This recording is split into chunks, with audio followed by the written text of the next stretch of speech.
So hi again, welcome back to my vlog. So ngayon, ang pag-uusapan naman natin ay ang Pilipinas.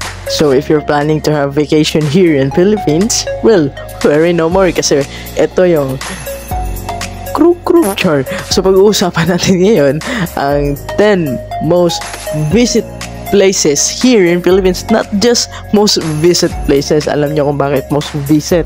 Kasi sobrang ganda ng mga lugar na ito. Kaya huwag na natin patagalin. Pasok intro.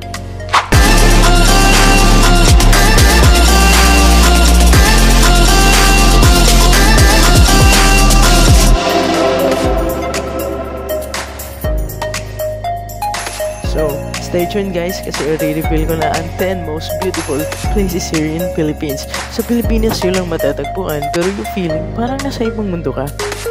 So, huwag na natin patagalin. Let's start. Ayan.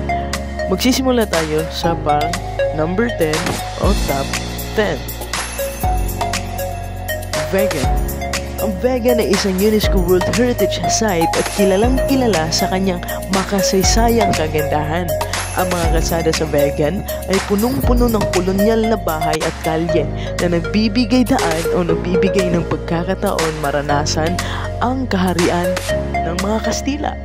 So if you love vintage, something like that, well, suggest ko sa'yo yung Vegan. So let's go sa virtual tour.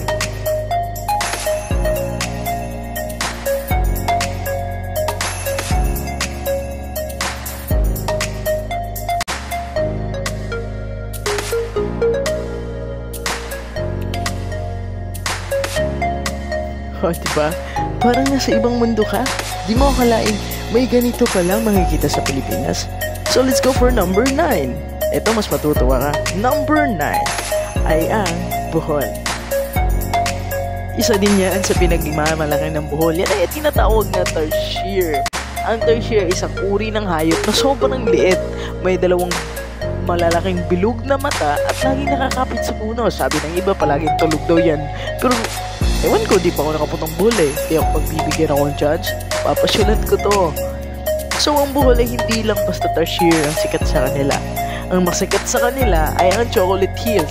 Isang natatanging likas na yaman na may pagkakaroon ng halos 1,200 magkatulad na hugis ng burol. Imagine, 1,200 na burol at magkahugis pa.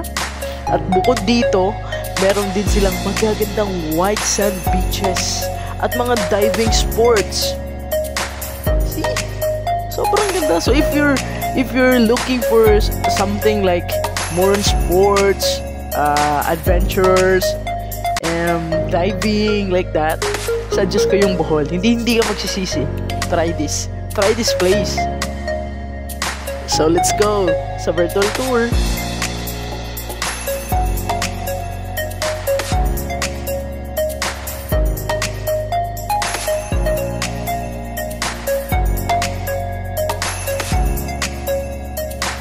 O diba, hindi mo akalain sa Pilipinas walang makikita yung mga lugar na to? So let's go for number 8. Ang number 8 ay ang Manila.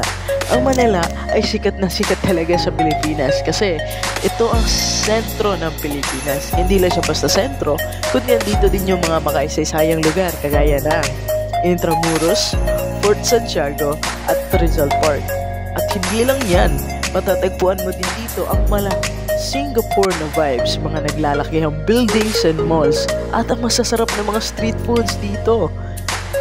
Kaya kung gustong gusto mo to, well, let's go sa virtual tour.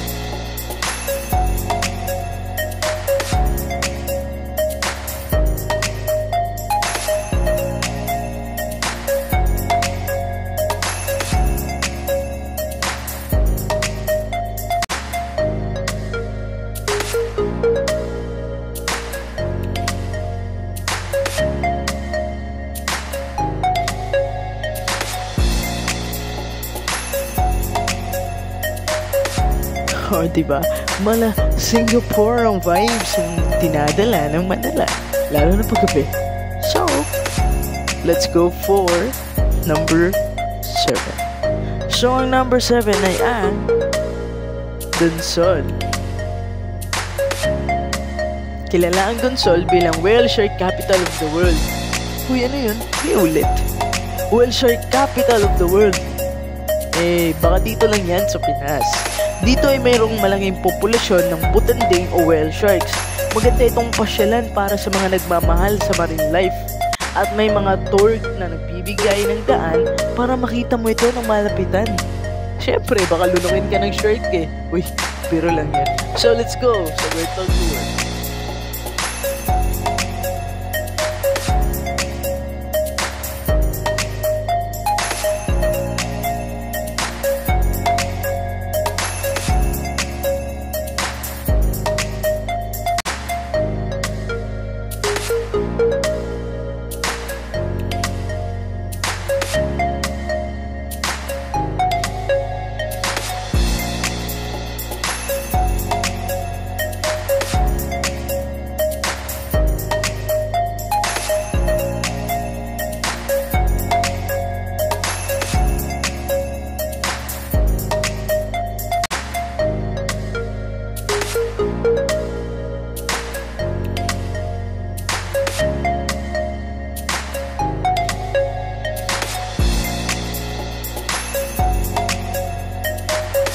So if curious ka kung ano ba talaga yung itsura ng whale shark na yan, well, magdansal ka.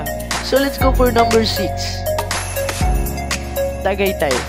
Tagaytay ay isang malupit na destinasyon para sa mga naghahanap ng malamig na klima. So pag init ka na, magtagaytay ka. At dito mo din makikita ang tanawin ng Taal Volcano. Hindi lang basta yan, ang Tagaytay ay mayroong mga magagandang tanawin at masasarap ng pagkain. At maraming recreational activities tulad ng horseback riding at zipline. So, saan pa? Kung bet na bet mo ang ganyang mga exploration, dito ka na sa Tagaytay. So let's go for the virtual tour.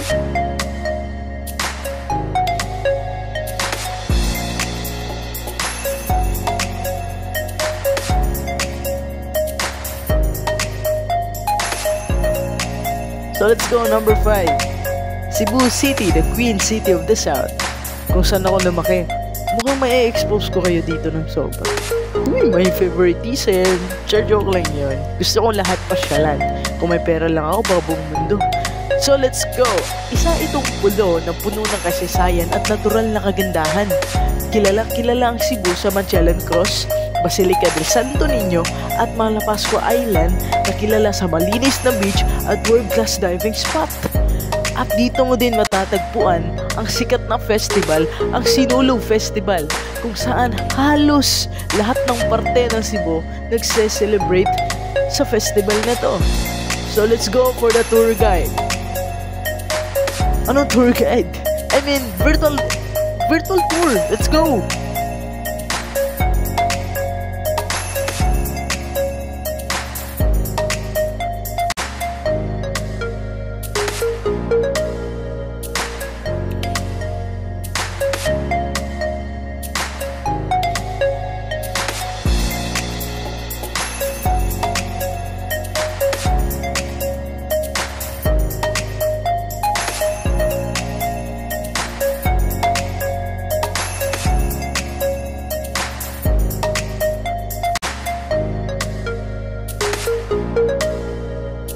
O diba, sadyang napakaganda nga naman ang mga pinag-uusapan nating lugar ngayon.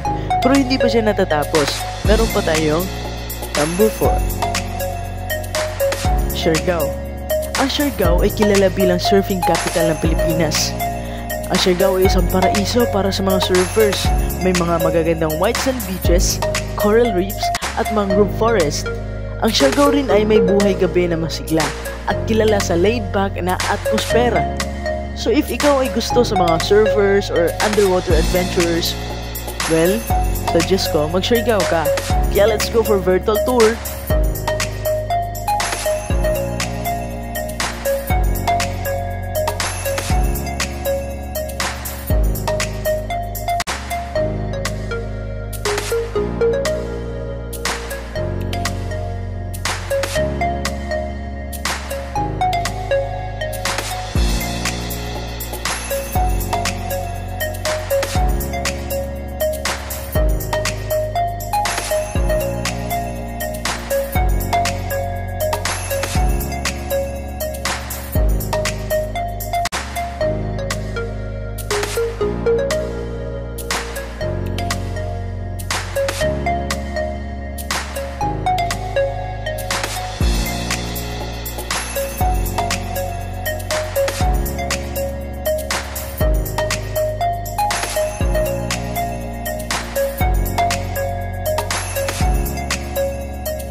O, diba? Napakaganda ng mga white sands.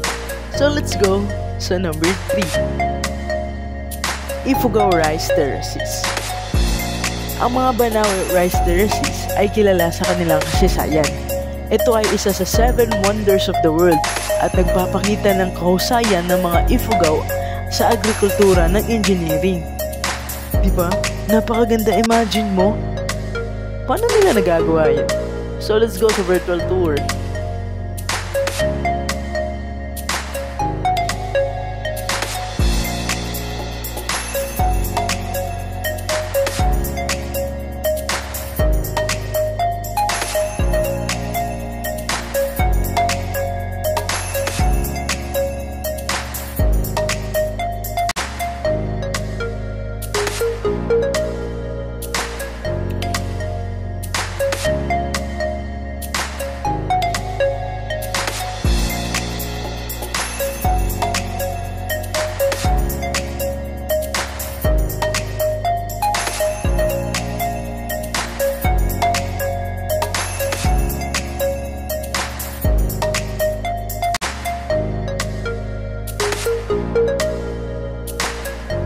And this is number 2.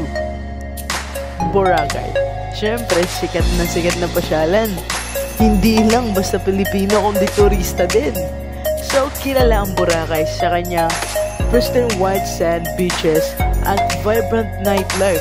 Isa itong magandang destinasyon para sa mga naghahanap ng relaxation, water sports at sariwang kagandahan.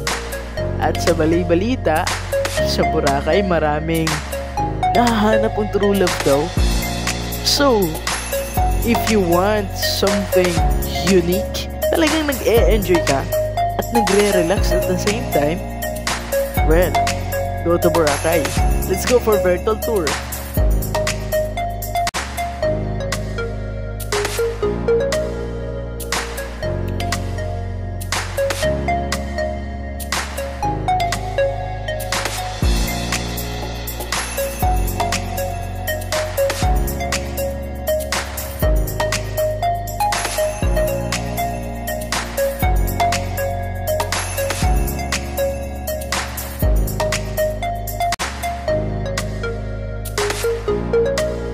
Nakakamangha nga naman ang kagandahan ng Boracay.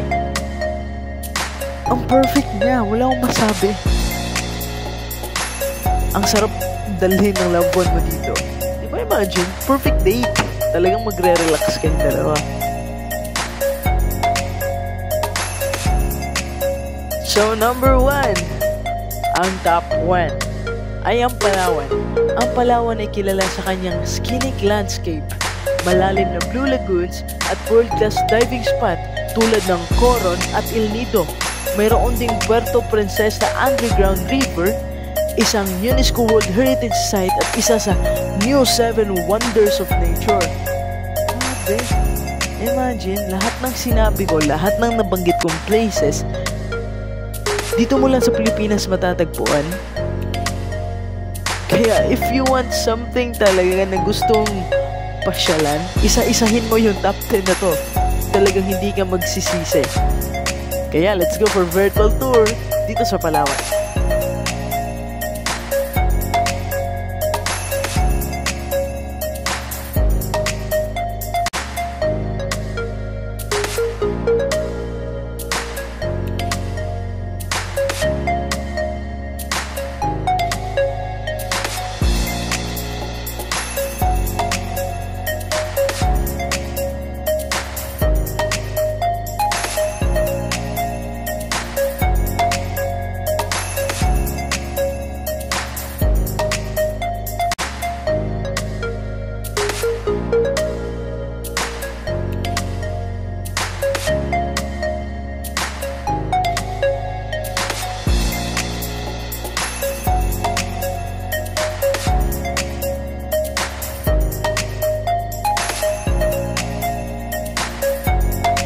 And that was just the top 10. Hindi ko pa talaga asin na-expose ang mga likas na yaman, likas na kagandahan dito sa Pilipinas.